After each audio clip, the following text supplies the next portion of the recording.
The Bob Murphy Show, episode 320.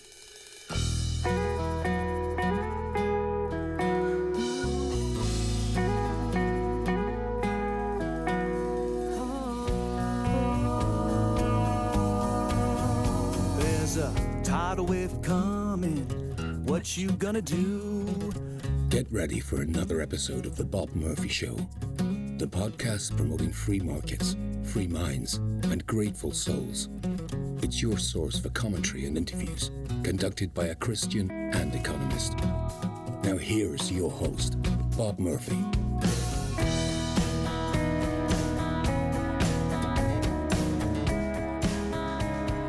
Hey everybody, welcome back to The Bob Murphy Show. This episode I'm going to be speaking with Professor Michael Huemer, who's a professor of philosophy at the University of Colorado. So he got his PhD in philosophy at Rutgers, and he is the author of more than 80 academic articles in epistemology, ethics, metaethics, metaphysics, and political philosophy. And he's also the author of 10 books, which on his author bio, he says they're amazing and you should immediately buy them. So there you go. Joking aside, I've known about Professor Huemer for a while now, in particular back when I was more deeply ensconced in online economics stuff. Brian Kaplan used to blog about Huemer a lot. So he's an anarcho-capitalist, but it's interesting because he's coming at it through philosophy as opposed to economics, which is, as you folks probably know if you listen to this podcast, you know, with Rothbard and David Friedman, like it's usually an economics frontal assault, and then here let's backfill the philosophy. Whereas Huemer, he starts out with the philosophy. So specifically, the focus of our conversation is his book called "The Problem of Political Authority," and so I don't need to dwell on the conversation anymore at this point, since it's pretty self-explanatory. I just want to mention one of the supporters of the Bob Murphy Show contacted me recently and said, "Hey, I really think that this guy Huemer, you know, he's an ANCAP, but he comes at stuff from a different angle. So why don't you try to get him on it?" So I'm very open to your suggestions. So please keep them coming. Without further ado, here is my conversation with Professor Michael Huemer. Mike, welcome to the Bob Murphy Show. Thanks for having me. It's good to be here. So again, as I will have explained in the little short introduction that I would have pre-recorded for this, the reason for your visit, I've heard of you and known about you for years, particularly through Brian Kaplan's blogging about your stuff.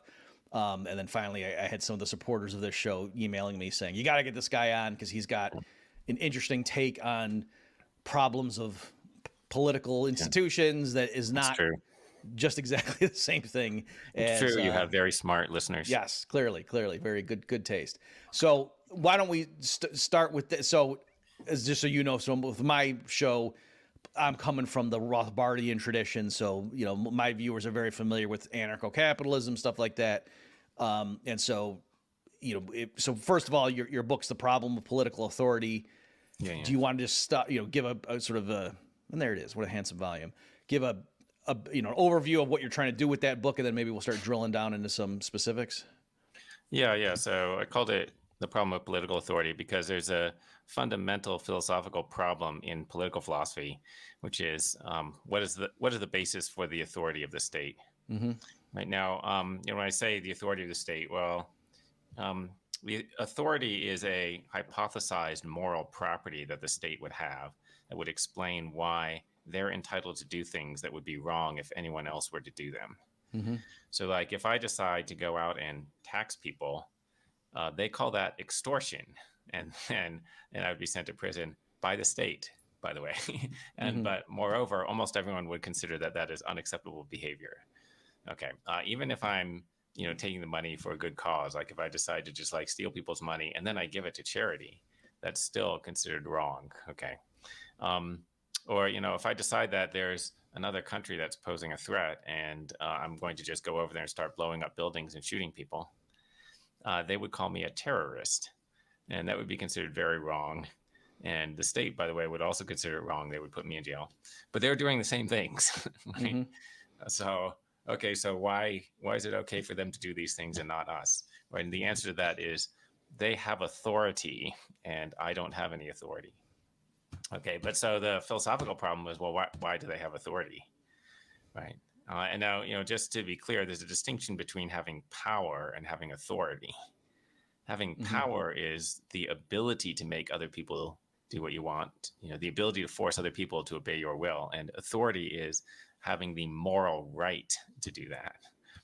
Okay, so why do they get to do all these things? And basically, so in the book, I just go through theories that people would advance about why the state has authority. Well, it turns out that none of them are good, right? Mm-hmm. There is no good answer to this question. And so my conclusion is, well, maybe they don't have authority. They don't have authority. It's just an illusion that we're all under, right? And I spend a little time talking about why we're under this illusion, just the psychological factors that promote that. Then in the second half of the book, I talk about why anarcho-capitalism would be better than a governmental system. Okay, great. Yeah, I mean, I've noticed that because that's one way that I try to motivate stuff is I say, well, let me tell you what I recently said in a talk, and you tell me if you agree with this. I said that there's actually, at least two different flavors of anarchism. And I said one type, people who are attracted to it, it's people who don't want rules at all. Hey, no one's telling me what to do. I don't believe in gods or rulers. I don't want any rules, and they could be anarchists. But I said also there's another flavor where they take the rules so seriously. They're saying, yeah, everyone should be bound by these rules, even soldiers. And, I can't force someone to come work at my business. So how come I can go be picked for jury duty? That would be slavery if some other business tried to do that. Why do they get to do that?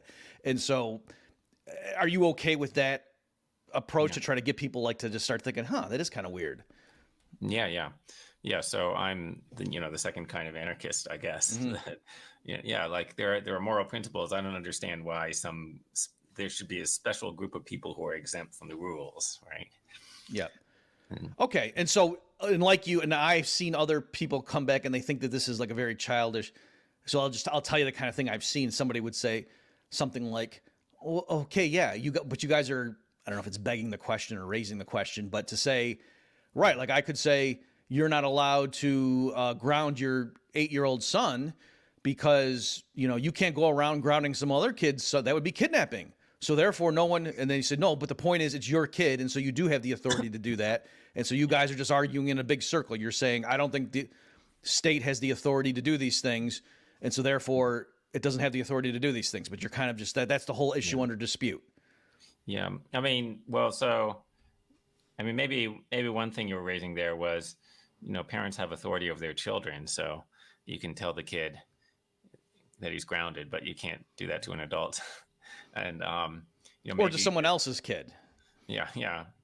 Well, so the other issue is one issue is why are you different from the kid? And the other issue is, well, why are you different from another adult, with respect to that kid? Right. But, the answer to the first thing is, well, adults have a lot more knowledge than children. Their mental capacities are not developed. Right. And also most the incentives are sort of okay because most parents care about their children and their children's welfare. And none of those things is true about the state with respect to ordinary citizens. Okay. So the state is not genetically programmed to care for citizens who are not related to them. And also the state is not of superior mental capacity. So, okay. And then, okay. But can I just stop you for a second? But just to be clear, so you're okay in saying you're right. Your position is not that merely we're saying, if I were to go draft someone or tax someone or bomb somebody and have collateral damage, that would be bad for me. Therefore, the state can't do it. That's not your claim. You're saying, yeah, I'm willing to entertain theories as to why the state should have certain prerogatives that I lack. And then you say, but I've investigated all those claims and find them lack. So you agree it's just by you pointing out you're not allowed to do what the state's allowed to do is not the end of the argument. Yeah, that's the beginning of the argument, right? Okay. That is what that's supposed to do is establish that the defenders of authority need to give us some story, right. Just tell me why they have authority, right? And so I'm not saying there's no such thing as authority. So if you go to work for a company, then your boss will have authority over you. And there's an explanation of why they have authority, right? It's because you signed a contract or whatever, right? And when you have kids, there's an explanation of why the parents have authority over the kids. There should be an explanation of why the state has authority over us, if they do. And people have given explanations, okay, but then when you investigate them, they just don't work out, right? Like often they have factual errors, or they just have like obvious moral errors. They rely on moral principles that you wouldn't Right. accept. Okay, so maybe would it make sense to go through? So I think the average person would say, "Well, we have a democracy. The people have agreed to this system, and so what are you talking about? Yeah. We can change it in the next election if we don't like it. So what do you Yeah. mean?" Yeah, that's true. I mean, you can't change the system. You could maybe change the personnel, but you don't have that much choice. You can choose between two people you might not like. Okay, but anyway, I mean, so like even if democracy was a lot better, like if you had a lot more options, um, it's unclear why you would get authority just by having a majority of people. Okay, and so remember that what needs to be explained is the state does things that would be considered rights violations if anyone else were to do them. So we need some kind of explanation for their authority that will explain why you would get to do things that would otherwise be rights violations. So like you need something that's sort of rights overriding. Okay, so does having a majority of people agree with you suffice to override what would ordinarily be people's natural rights? Right. So like let's say, we're out for dinner with a few friends, okay? And at the end of the dinner, the question comes up of who's going to pay the bill, right? And so like, one of the diners says, I think Mike Huemer should pay for everyone. Right? And I go, no, I don't think so. I'm not going to agree to that. And then, and then imagine you say, well, let's take a vote, right? And then like 3 of the 5 people say, yeah, Mike Huemer should pay for everyone. Am I now obligated to pay for everyone? Because there's more of them than there are of me. There's like a majority of people wanted that to happen. Okay, and now if I don't agree, then are they entitled to force me to pay? So could they like grab me and steal my money, or if I refuse to pay, could they like kidnap me and lock me in a closet, until I agree to pay? And it seems like the answer is no. So it seems like just having a majority doesn't suffice to override people's rights. Like so there might be some cases where majority rule works, like if nobody has rights over something. So if some resources come down from heaven and then we have to decide what to do with them, so they don't already belong to anyone, they just like fell from the sky, then maybe democracy is a solution to how to distribute it, right? But if I already have rights over some stuff, then democracy is not a solution to how to distribute it. Okay, so again with this stuff, you and I agree, I think, on 99% of the conclusions here. So I'm just pushing you for the benefit of the skeptical viewer, perhaps. Yeah. Well, so what if somebody says, well, no, I can certainly imagine a scenario besides the fanciful one of stuff on, like with a corporation, they have stockholder meetings or shareholder meetings, and it's fine. It's pretty standard that on certain issues, at least, the shareholders vote in accordance with their shares of stock, not in terms of, number of bodies. And, you presumably don't have. So there, the issue is, if you've kind of agreed on the front end, and so likewise, if there's a cruise liner that gets stranded on some Pacific island and there's 1,000 people just sitting around and they all form a government and they agree every once in a while we're going to have votes, but they've sort of ex ante agreed to this way of adjudicating things, and maybe they even have a constitution and say, now, yeah, you can't, we can't vote to decide who you're going to marry or to take your kids from you unless there's these clearly specified, case situations of abuse and blah, blah, blah. But in general, for public things, we agree ex ante that we're going to have votes to settle these and, maybe higher thresholds for more important issues. And what if, in theory, every single person consented to that at the front end? So what if they gave you something like that? How would you respond? Yeah. So, like you can establish authority through consent. Like if everybody consents to have this person tell them what to do, then you can establish authority. Too bad that never happened, right? So like that does happen with private companies. Everyone who's working for the company actually agreed, and they actually signed a real contract. As in, there's a piece of paper with their signature on it that you could photograph, and you can touch it. Okay. But the way that actual world governments got established was not by a bunch of people all signing a contract. The way they got established was by, as David Hume puts it, usurpation and conquest. That is, like in the history of every government, there's a time when either somebody took over the government, like in a coup, or somebody just like one tribe of people conquered another tribe. or something like that. That's how government started. Mm-hmm. So, they didn't start by literally everyone in the society agreeing to have one. And by the way, if you tried to do that, obviously, you would never get an agreement. Mm-mm. I mean, so you could get a majority of people to agree to something. Like maybe a majority of people would agree to be ruled by Donald Trump, but there's no chance of getting unanimous agreement on anything that's useful, right? Okay, yeah. So what if? Let me hit you from a different angle, and because I've argued with these people, especially when I was in college and then grad school. I used to spend more time doing this. There's I don't know how much you've interacted with like anarcho-socialists, and they think that term's redundant. That no, if you're an anarchist, you got to be a socialist. And what if they would say, "Oh my gosh, Professor Huemer here, you're talking about because the workers signed a labor contract." Well, that's only because of the unjust distribution of so-called property titles, which itself was not due to consent going back eons. There was all kinds of bloodshed and conquest and violent expropriation. People who were working the land, and then some outsiders came in and used in conjunction with the state to force them off, and now say, hey, we're the owners, we're the landed gentry, and da da da da. So what are you talking about? The only reason the workers right now, quote, agree to these labor contracts is because of historical injustice that was certainly not consensual. So it's the same kind of thing. So how do you, would you respond to something like that?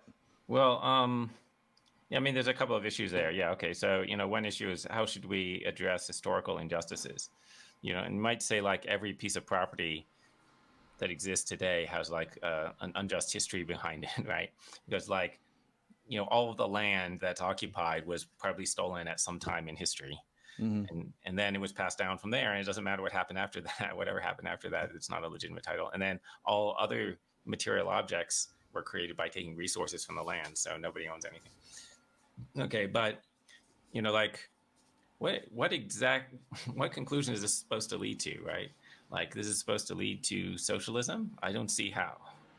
Like, right? So like, the typical thing that people, I guess, conclude is, oh, that means that the state gets to just like take anything that it wants.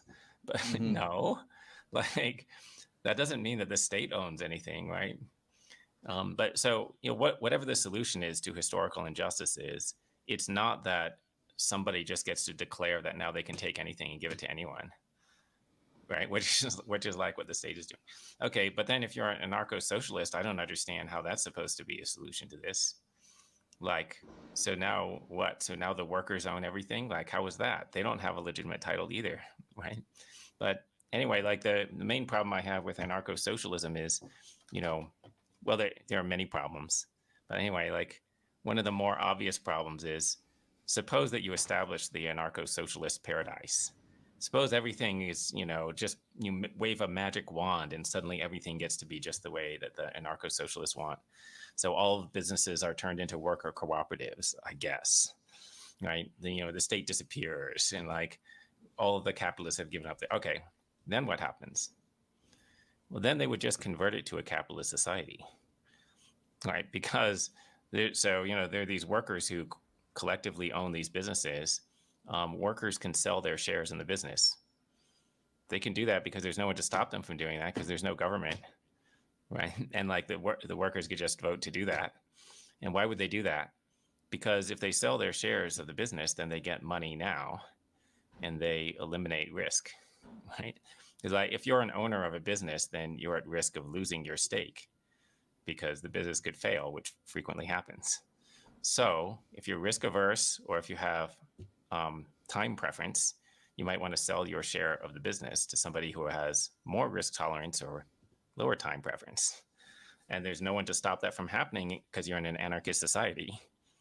So some workers would sell their shares, and then some capitalists, so like people with lower time preference or whatever, would buy the shares, and then you just reestablish capitalism. Right? And so, yeah, like whatever the initial distribution is, So like maybe there needs to be some redistribution to correct for the historical injustices. But after you did that, you would still wind up with capitalism. Okay. So I guess is there another like popular, maybe not so much like what the layperson would say, but like in this literature of political philosophy, I guess is that the term I want to use. What other besides just saying like the contract theory of government or social contract, like are there other popular justifications for why political authority is legitimate? Yeah, I mean, there's a few things. I mean, so you hit the two most popular things that people appeal to democracy, and then they appeal to the social contract theory. The third most popular thing is people just talk about how useful the government is. And so, most people think that anarchy would be a complete disaster, and it would just be like people killing each other in the streets and eating each other or whatever. Or we'd get invaded by a neighbor that had a government and they would just take us over. So we're getting a government Yeah. either way. Might as well be ours. Yeah, then you wind up under a dictatorship, which is worse than the current system. So, um, but oh yeah, so they point out that government is really useful, and then that is somehow supposed to lead to their authority. Okay, so like here's an analogy. We're all sitting on a life raft, and the life raft is taking on water, and it needs to be bailed out. And for some reason, the most of the passengers are not doing it. Right. And like you could just you tell them, look, hey, we need to bail out the water or we're all going to die. And they're still just sitting around. So you take out your gun and point it at them and say, bail out the fucking raft. Okay. And then, and then they bail out the raft and everybody survives. Okay. So now that's supposed to be analogous to government. Right? So like the government is the guy with the gun, and they're forcing people to do what's necessary to prevent the complete disaster for everyone. So that seems justified. All right, sound good? Right. So like, okay. So that's sort of supposed to be a defensive authority. Now, what's the problem? There are a few features that political authority is supposed to have that this doesn't explain, right? So, imagine that the guy with the gun, after making people bail out the boat, he also says, "Oh, by the way, like, you've got this like a diamond necklace. I want it." And then, just takes it away. And then like, hey, I'm going to give it to another passenger. And then, hey, you're drinking some alcohol there. That's not good for you. I'm going to grab that. Okay. And then, like there's this one passenger who the guy thinks is a little shady, and he says, hey, throw that guy overboard. They throw him overboard. Okay. All right. So, is that all justified? No, none of that is justified. Okay. Well, all of that is also analogous to the stuff that the government does, right? And like, having authority means that they get to do a bunch of stuff that they decide, right? Because they decided that these things should be done. They get to do them even if they're not objectively necessary, right? Like, I think that's part of the inherent common sense notion of authority, right? But there's no good explanation of why you would get to do those things. Okay, so again, here just pushing you to try to get exactly what your position is. So I can imagine some people saying, "You're right. Some of the more sweeping visions of what the government or the state ought to do are completely unjustifiable for the reasons you're citing."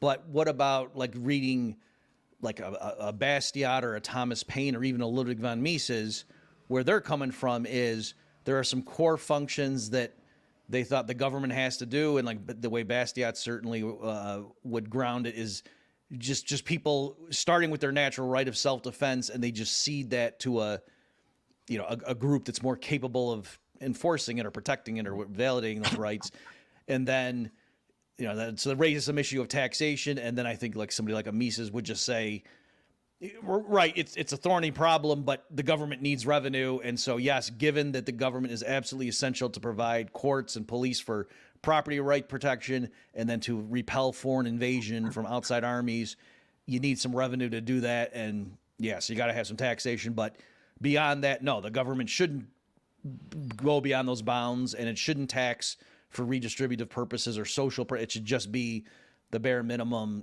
to fund these necessary functions. And you can wring your hands all you want, but if it doesn't do that, you're going to collapse or be taken over anyway. So it's kind of a silly argument. Yeah. So to answer your question, if it really were the case that people are sitting around and the raft is sinking and someone had to pull a gun to get them to do it, yes, that would be justified. And then if the guy got drunk with power and started abusing it, you could say you're not justified in doing that, but you were justified in pulling the gun to get us to bail the water out. Yeah. And if someone wants to argue, no gun ever, then we would all be dead right now because we would have drowned. Yeah. Yeah. So, I mean, so, there are two parts to my book and to the overall argument, right? And so the first is about the authority of the state, um, and the second is about how anarcho-capitalism would work better. So just the notion of authority, as I understand it, is that the state is entitled to do a bunch of stuff that would otherwise be rights violations, and they don't have to justify everything that they do. Like, they're entitled to enforce laws, even the laws that are not in fact good ideas. So some people refer to this as content independence.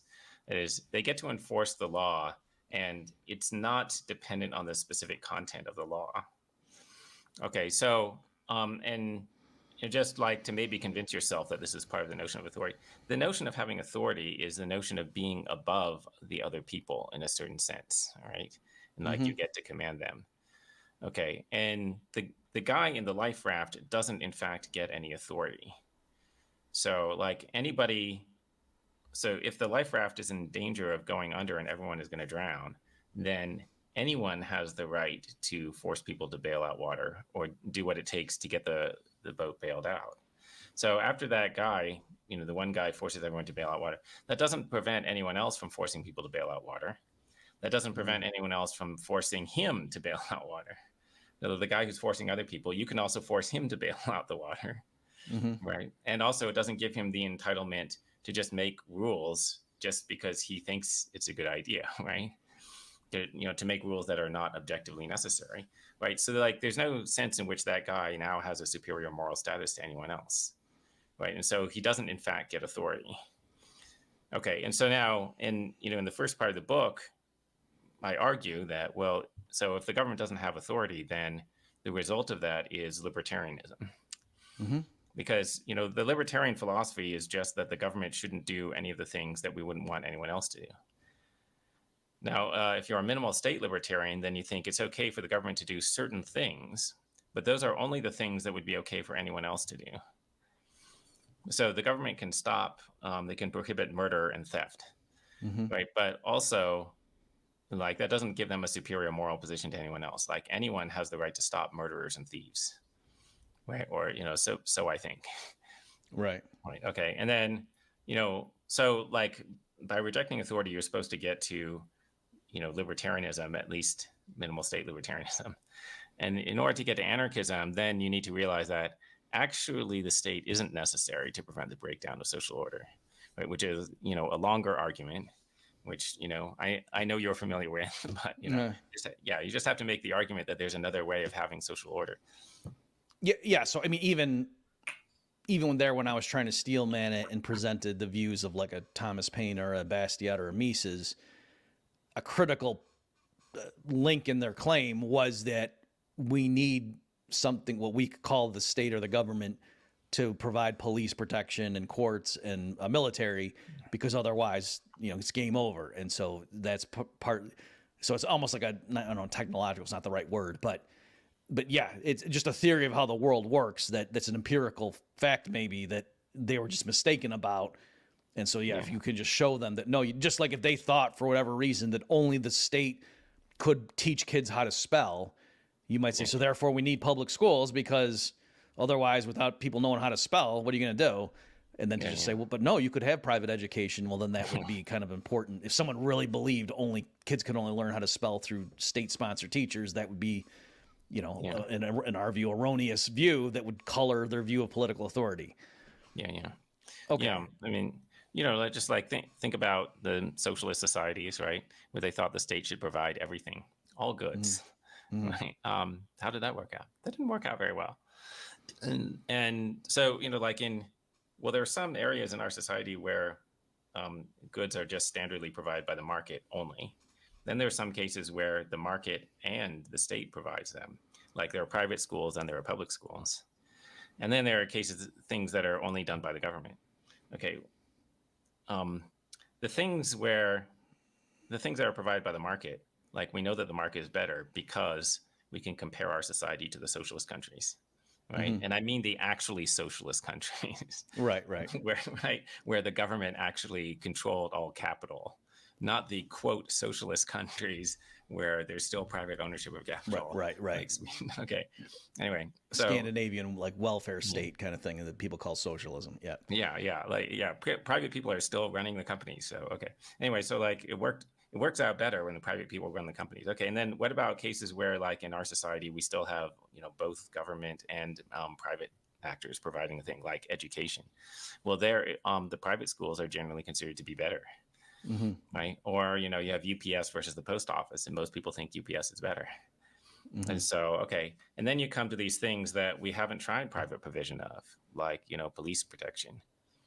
Well, I mean, why would you think that in these areas where we only have the government doing it, these are the only areas where actually government provision is better than private provision? Right. And what's funny is it's not like the leftist progressives in the United States are very happy with the police in general. Like, no, Yeah. they think that that's a terrible institution, riddled with racism and so forth. Yeah. I mean, yeah. Go ahead.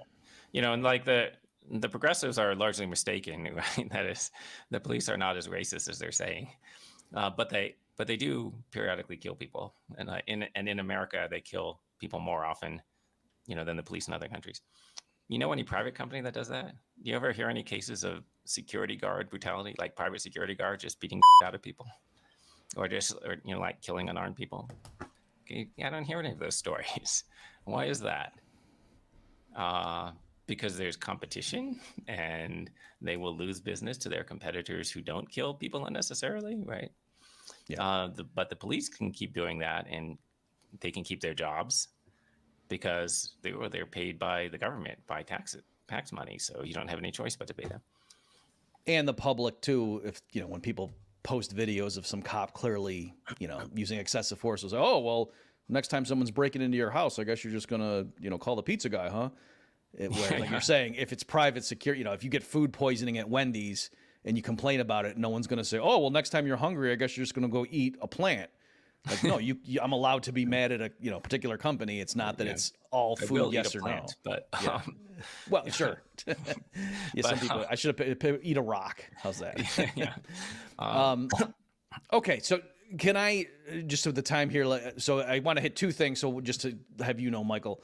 I'm thinking in terms of like transition, so we'll hit that, and then the last thing I'd like to do is just to see how does your approach differ. Like I know you rely on intuitionism, and just to see how does that differ from like a standard Rothbardian approach, if that's okay, if we can do that. So first, someone might say, okay, yeah, I get what you're saying, but what does that mean in practice? Suppose most people reading can say, nobody likes the government the way it is right now, but if we all just tried to be anarchists next Thursday, it would be worse than it is right now. And so what do you propose we actually do about it in the meantime?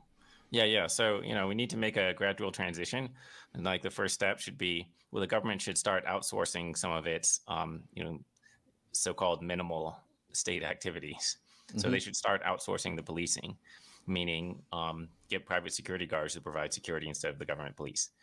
Individual neighborhoods or even individual apartment buildings should choose the security guard company. There has to be competition, right? And just to be clear, because I don't know, sometimes people misunderstand this. Like, I'm not saying like private company automatically good, right? Like if you give a monopoly to a private company, then they're going to act, like monopolies. Like they're going to be okay. So the key difference isn't like, oh, is it government versus private? The key difference is monopoly versus competition. The problem with the government police is they're a monopoly. Okay, so we need to get like just individual small areas to choose their own security guard companies, where there should be multiple different security guard companies, and then just like get them to doing more and more of the job and shrink the police departments. Okay. So that's interesting. Just to be clear though, so you actually think that's something that should be at the front of the list, as opposed to, oh well, first let's roll back to like stuff that's violating the U.S. Constitution. That's easy. And then maybe down the road, we'll start getting even more radical and privatizing the police. Like you think, start privatizing the police right away? Well, I mean, I don't know exactly what the priority is, but like, these things are not in competition, right? We can deregulate business and also start privatizing the police at the same time. Okay. Probably wouldn't, neither of them would probably make it harder to do the other one. The other thing is, but I'm saying this because like, a bunch of people could easily see how you could cut back regulations, but don't see how you could do away with the police. Right. And so just trying to explain how you could go further than people realize. Right. Right. And then, Well, can I ask you just on that? You might remember a few years ago, like the defund the police was real big, particularly like on the left. I remember. Were you on board with, like, were you trying to just steer them in the right direction? Or because a lot of people, even like a lot of Rothbardians I know, were like, oh yeah, a bunch of pinkos.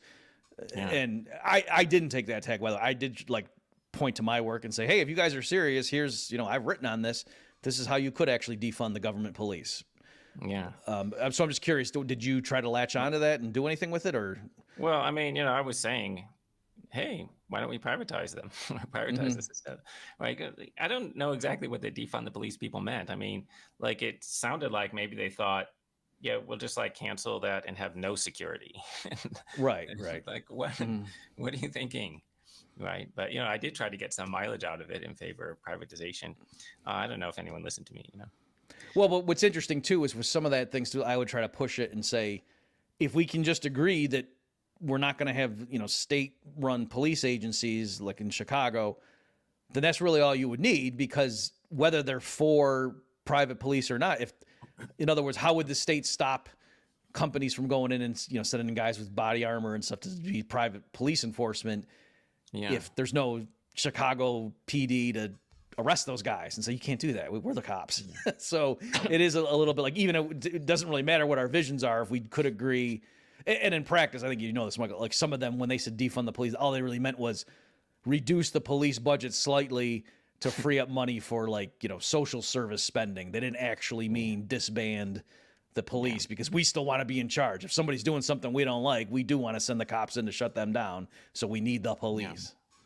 Yeah, I mean, some people were saying we just meant to reduce their budgets. Okay. But then there were other people who were saying, no, we mean literally abolish the police. There was a New York Times opinion piece with that title. Yes, we mean literally abolish the police. So anyway, well, so, I don't want, I don't think this transition could occur immediately. Like, I think because you need to build up the alternative institutions at the same time that you're reducing the existing ones. If the government institution just disappeared, like the police just immediately disappeared, then there would be total chaos. We need to have this thing where, we start offering, maybe contracts for private security guards to do security in this particular area. And so that, they build up their capacity and their experience in doing the job, right? A related thing is, we need to privatize the court system. So there are private arbitration firms, which you can go to now if you can get the other party you have a dispute with to agree, to go to private arbitration. And I think the government court should just start referring more and more cases to private arbitrators.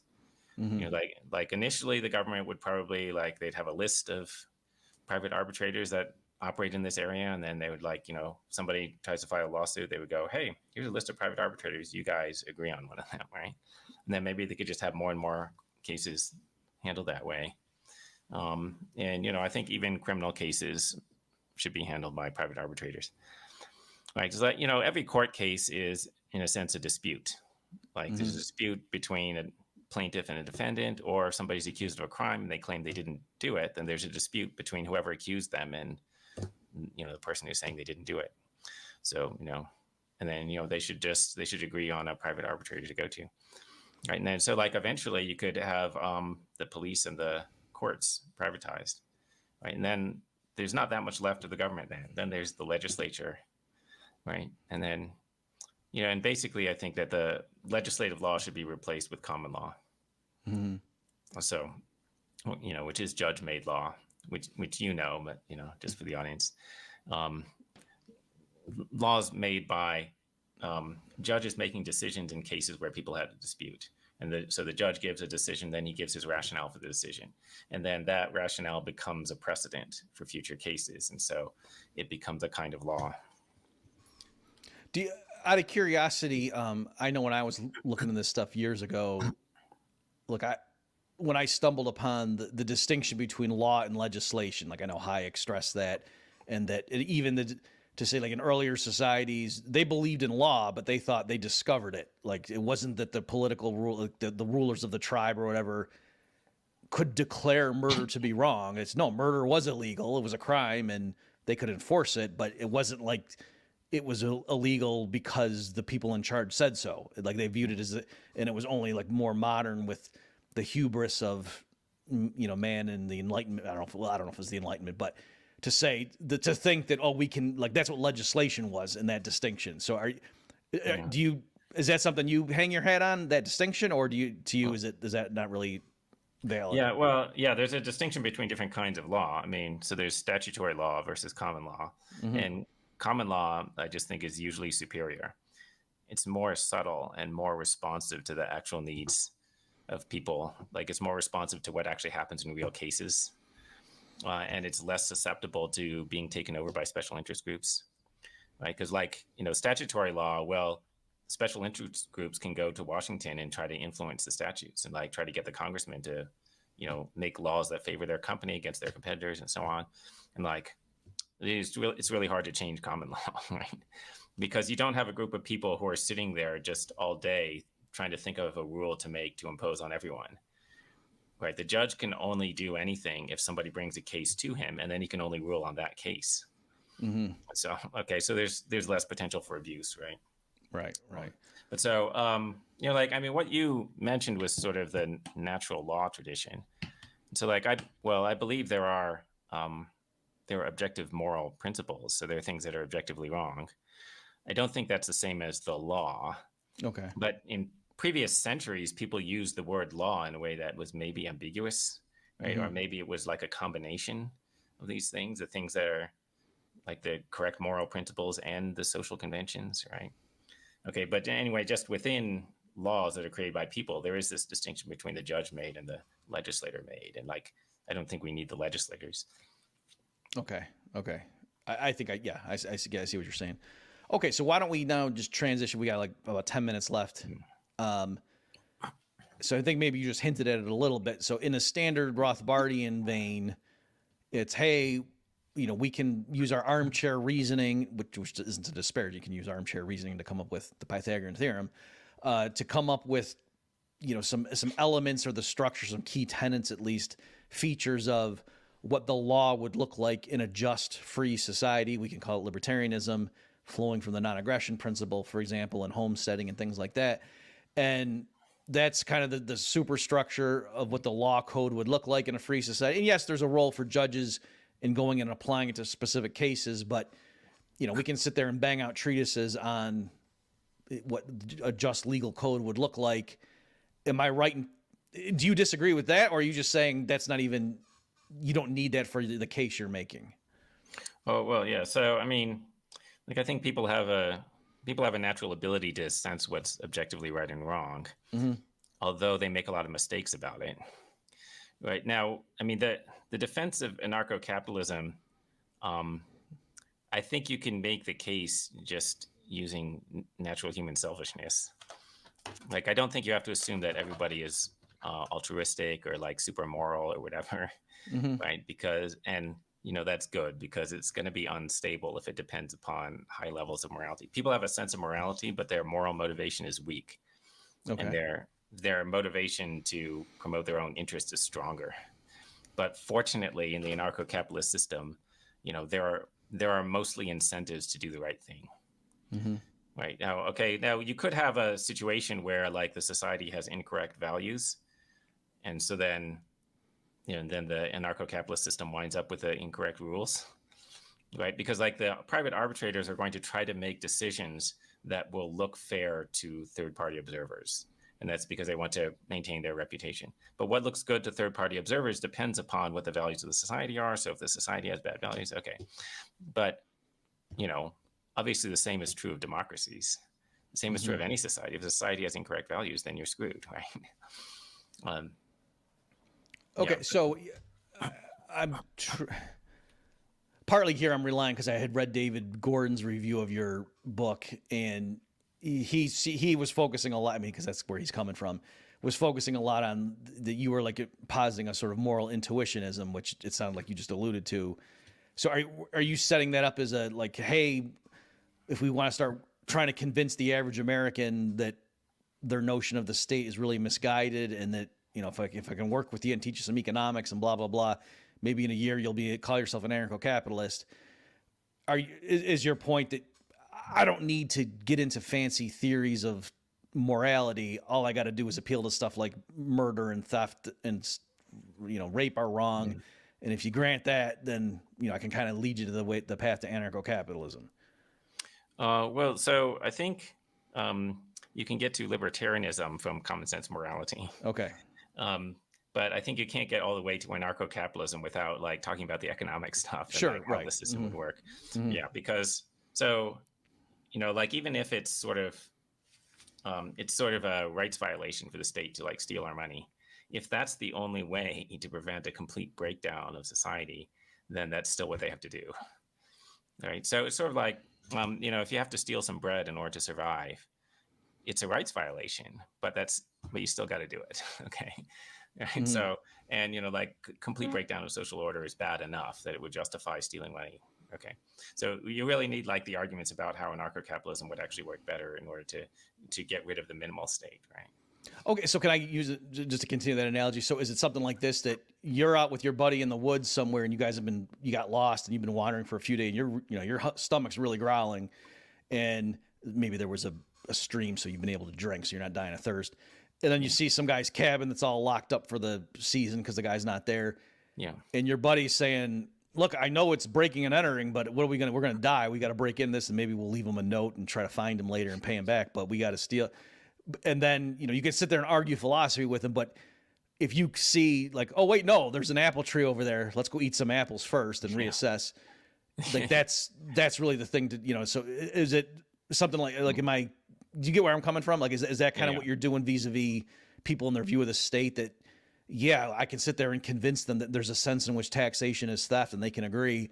But if they think we're all going to die without it, it doesn't, I got to give them an alternative, and then they'll be more receptive to my philosophical arguments. Yeah, that's right. Yeah. And, so, I mean, like, part of what you were saying was maybe a psychological point. Like, you're just not going to convince people to like commit suicide, like they're not going to like, or just like, give up all of the goods of modern society, Right. in order to respect rights. But there's also the moral point, which is, well, they shouldn't. No, they shouldn't give up all the goods of modern society, right? Because, like property rights aren't absolute. You could be justified in stealing something in order to save your life. You could be justified, so therefore the state could be justified in stealing some money in order to prevent this complete breakdown of social order, which would cause a lot of people to die, right? And yeah. Okay. So I suppose maybe in the last few minutes here we got, what is your, what is the reception? I'm just curious, like when you've been putting these arguments out and you interact with other political philosophers, do they just think you're wrong, or what's sort of like, yeah, you're right, but I don't, you haven't sold me on the technological feasibility of anarcho-capitalism. Yeah. So I don't know exactly. So like the book has been cited many times, but I haven't read most of the things that are citing it, so I don't know what they said. But the way the academic world works is like most citations are perfunctory. It's Right. like they're just mentioning there's somebody who said P, and then there's a citation. Right? It's like, so it might be that a bunch of people are saying, there's some like crazy anarchists out there. Footnote, Huemer, 2012. But let's assume that that's wrong. Well, I mean, let me put it to you this way. Like my understanding isn't, correct me if I'm wrong, but like Robert Nozick, people didn't dismiss him as some, hippy dippy guy. Like he was taken seriously, and people felt they had to grapple with his. I mean, he didn't turn everyone into a radical libertarian, but they felt they had to grapple with him. So I'm saying, even people who disagree with you, like, do they realize that, there's some serious issues here that we got to think through? Yeah, I think that's right. And so, like, skepticism about authority is actually a widely held view in political philosophy. Okay. And that is not just due to me, but like, a couple decades ago, John Simmons had this book about how you don't have political obligations, right? Which means like you don't have to obey the law just because it's the law. And I think that might be the majority opinion now in political philosophy. Right. And now, but I think that most people didn't realize that leads to libertarianism. So, so I was hoping to push people further. And I don't think that people have accepted libertarianism, but I think it has been received seriously. I do have like, I did a debate volume, right? Wait, let me see. I can show this.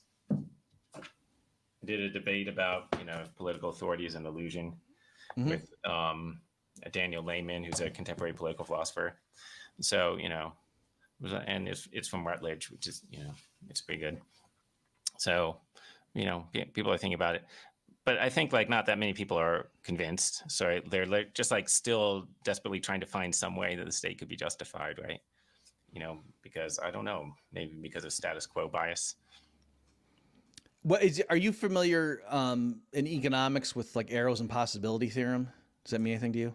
Yeah, a little bit. Yeah. Okay, so that just it sounds like what you're talking about is so in economic. I'm saying this for the listener, that Kenneth Arrow, one of I think it might have been his PhD thesis. I'm not sure about that, but he was doing stuff on like social choice theory, and and then like there was a problem of mapping individual preferences over various possible things. Then how do you map that into like a quote general social welfare ordering?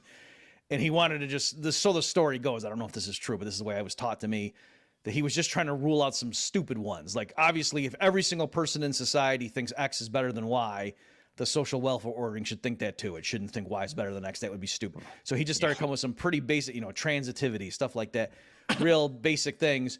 And he says, just to winnow it down to a manageable set of, plausible social welfare rankings.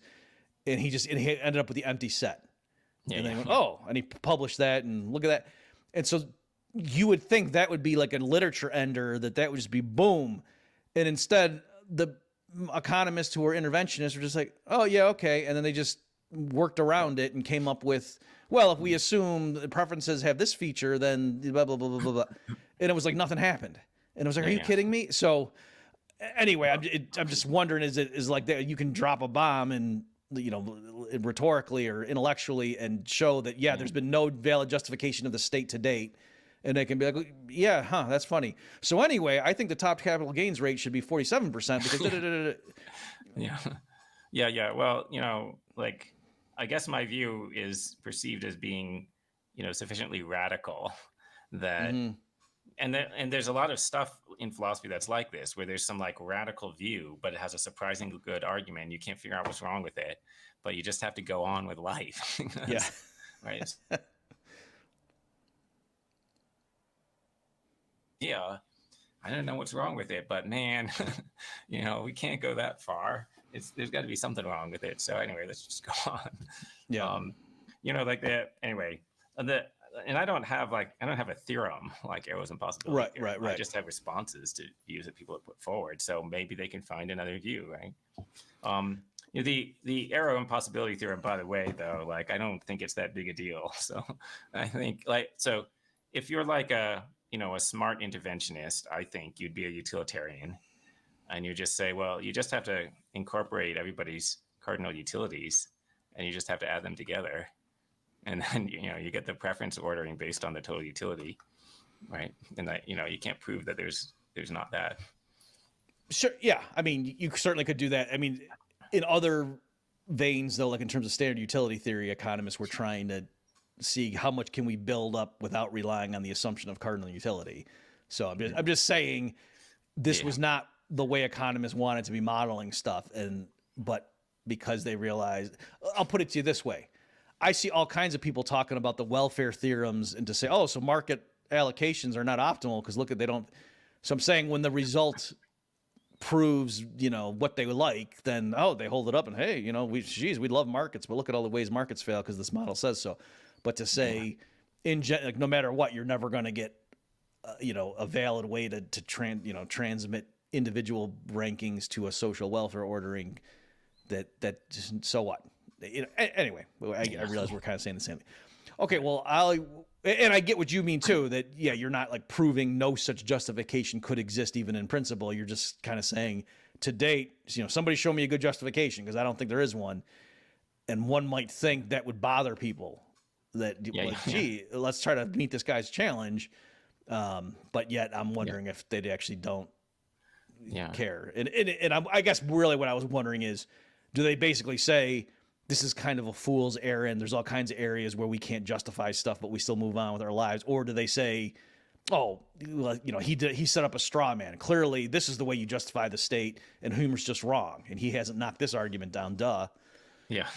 I don't think anyone says the second thing. Okay. So there are probably people out there who are trying to develop new theories. Like there's Mhm. always somebody coming up with some new, more complicated, more convoluted theory. Right. And then they'll like put forward some moral principle that's more complicated or more subtle than things that Mhm. were said before. And you're like, oh, why should we believe that moral principle? And then they'll be like, I don't know, because it gives us the right results, like that the state has authority, Right. or Right. something. And they'll say, I don't know, it seems kind of vaguely plausible. So, right. And then like I have to try to modify my arguments to show why that's not correct. Mhm. But yeah, Okay. nobody says that I'm attacking a straw man because it's not. And Okay, great. All right. Well, I need to wrap up there. So the book is The Problem Political Authority. Michael, for people want to hear, yep, so if you're watching the video, folks, you can see he's holding it up. If people want to see more of your thoughts and, how you tick, where should they go? so I have a blog called Fake News on Substack, FAKENOUS on Substack, and yeah, I have a website. Also, I've got like 10 books which you can get on Amazon. Okay, great. So yeah, folks, this is bobmurphyshow.com/320, and I'll put some links, Michael, offline. You want to send me the ones you want me to promote, we can do that. Okay, well, Michael, thanks so much for your time. All right, thanks. And thank you, everyone, for tuning in. We'll see you next time. You've just experienced another episode of The Bob Murphy Show, the podcast promoting free markets, free minds, and grateful souls. For more information and to subscribe to this podcast, visit bobmurphyshow.com.